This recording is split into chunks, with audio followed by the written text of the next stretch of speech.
యాదాద్రి భువనగిరి జిల్లాలో భార్యపై భర్త దాడి చేసిన ఘటన రాగిరిలో జరిగింది. వరంగల్ జిల్లా కొత్తపల్లి గ్రామానికి చెందిన సుకన్య, రవి భార్యాభర్తలు. కొంతకాలంగా సుకన్య రాగిరిలో శంకర్ అనే వ్యక్తితో ఉంటున్నట్లు సమాచారం. ఈ విషయం తెలుసుకున్న రవి ఉదయం సుకన్య ఇంట్లోకి వెళ్లి కొడవలితో దాడి చేశాడు. ఈ దాడిలో సుకన్య కాలికి గాయమైంది. కేకలు వేయడంతో చుట్టుపక్కల వారు రవిని పట్టుకుని పోలీసులకు అప్పగించారు. సుకన్యను ఆసుపత్రికి తరలించగా శంకర్ పరేల్లో ఉన్నట్లు సమాచారం.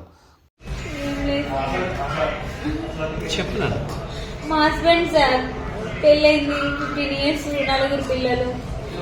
నన్ను చాలా హరత్ చేసేవాడు సార్, గలీజ్గా పిల్లల్ని. నన్ను ఆ బాధ టార్చర్ భరించలేక వేరే వాడితో సంబంధం పెట్టుకుందని చెప్పేసి సొంత ఫ్రెండ్కి నాకు అతను సంబంధం పెట్టి ఇంట్లో నుంచి వెళ్ళగొట్టింది సార్. వచ్చి 1 year అమ్మ వాళ్ళ ఇంటికాడ ఉన్నా సార్. అమ్మ వాళ్ళ ఇంటికాడ ఉన్న తర్వాత ఒక 4 రౌడీ షీటర్లో పంపించింది సార్ అక్కడికి. అక్కడ కూడా చంపుతాను ప్రయత్నిస్తే ఉండలేక భయపడి అక్కడక్కడ తల దాచుకుంటున్నా సార్, రిలేషన్స్ దగ్గర అక్కడ ఇక్కడ.